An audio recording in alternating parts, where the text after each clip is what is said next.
sudden death of Robin Williams has recently affected everyone, especially his long, successful acting career as well as his comedic talents. Our own Jim Ferguson has spent time chatting and interviewing Robin over the years. And before we talk about a new movie, we wanted to get his perspective on Robin's amazing career. Good morning, Jim. Well, good morning, and thank you so much. You know, last night a couple of the crew members came out from the news department, Megan did, and they did such a great job putting together at the last second.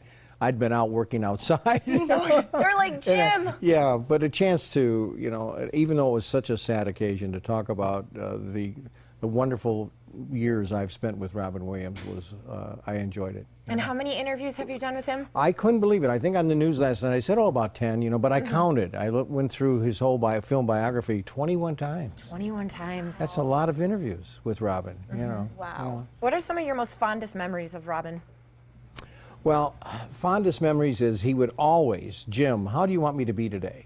Do you want me to be funny? Oh. Do you want me to do skits? Do you want me to be real serious? What do you want me to be, Jim? That was Robin. You know, every time I talked to him, and he had amazing energy, amazing. You could talk to him at 6 o'clock at night, be one of the last two people to interview him. He's been doing this all day since 8 o'clock in the morning, and he's got the same energy. It was incredible, just incredible. And the way he could ad-lib, and you never wanted him to say, what have you been doing lately? Oh, because then he was setting you up. Off camera, you know, he'd say, what have you been doing, you know? And I said, well, I just got back from Ireland. And he said, did you get in the cab? Yeah, and then he did a whole routine on a cab driver taking him around Dublin.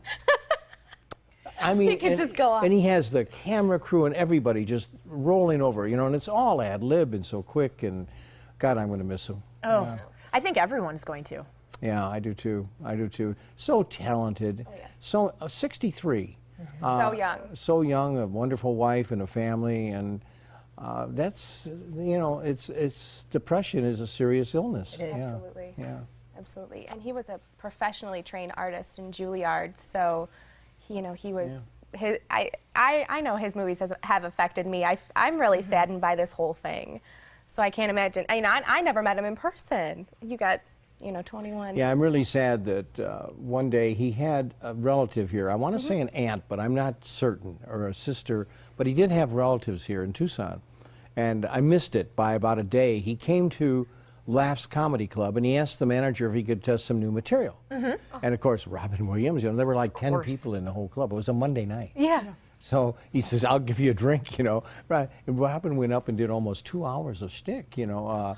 And the lucky people that were there. Right. Oh my gosh, could you imagine? Yeah, and I came in like the next night or something, you know, and everybody was talking about it, how Robin kind of snuck into town and did that. He was just testing his stand-up stuff, you know. But he could do everything. He could act, stand-up comedian, so talented. He could write, direct, on and on with this guy. Well, we do have a video of you in one of your interviews with Robin Williams. Let's check it out. Okay. Andrew Martin, who becomes the teacher of humanity, the machine teaching humans.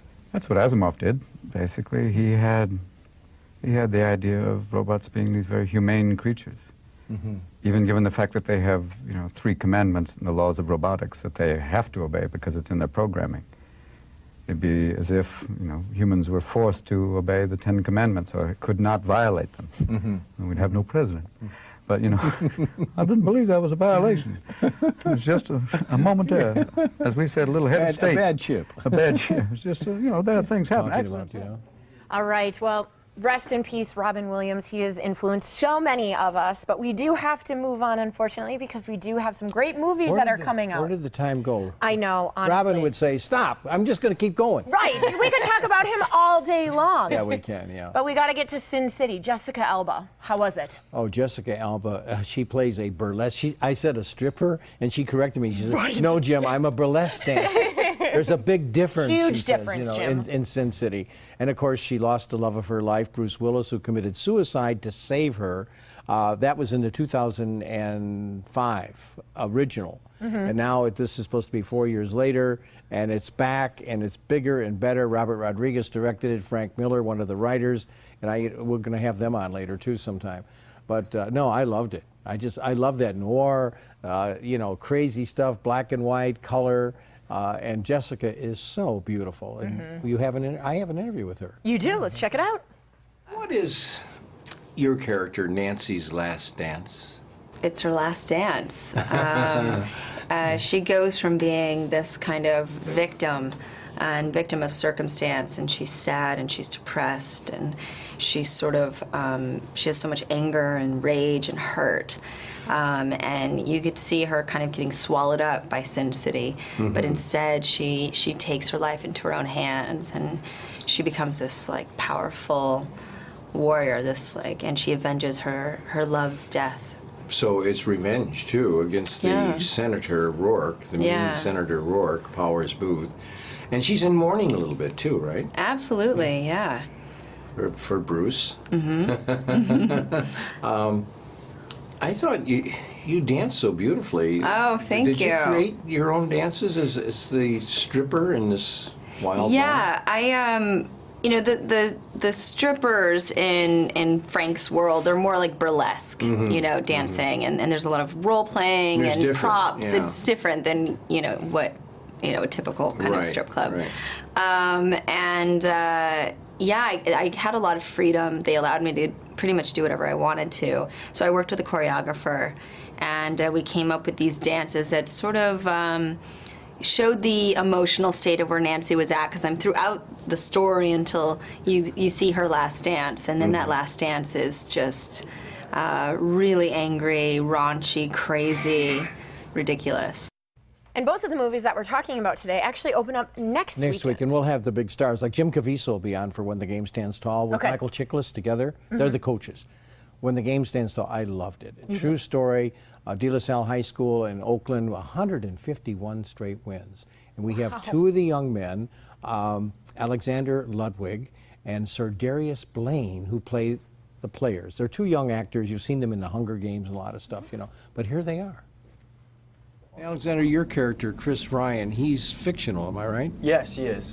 But like a lot of kids, coaching myself, high school times, they have problems at home with their families. And so I think he represented, with his struggles with his dad, what a lot of high school athletes go through. Would you agree? Absolutely. You know, you hit that right on the nose. That's exactly what he serves to show. It's, you know, he really serves to, you know, to bring an essence of all the students, you know, from the 12 years of, you know, the 151 game streak, and after that, what every kid has to go through when they're there. And, you know, that is a very sad reality. Is sometimes there is that tension between, you know, the parents who are a little too overbearing and whatnot. And this is so much a coming of age story, and, you know, you realize that it's not about the winning. And it's not about it's not even about success. It's about the journey. The journey. And get there. And at the end of the day, it's about giving back to the people, especially Bob and Terry, who gave their lives to make sure that these kids could be depended on by the time they leave. It was what they did off the field that was just so important. Exactly. Yeah. That's the main story, and that's why, you know, there's been a couple of females come up to me and like, oh, you know, I really want to see your movie. I'm not into sports movies, and I have to quickly tell them that this movie is not about the sports. I mean, even here in the trailer, it says it's not about the football. It's really not. You know, the stories really take place off the field. Well, they look like good movies. Jim, we are looking forward to Friday. Thanks so much. That's some good stuff Friday. Jim Caviezel, one of my favorites. Perfect. And right now you can win a copy of Turtle Power, History of the Teenage Mutant Ninja Turtles on DVD. Compliments of Jim Ferguson. Just visit TucsonMorningBlend.com and click on the contest page. Coming up, we introduce you to a carpet cleaning company that's new to Tucson and safer for your family. See why they're different when we come back.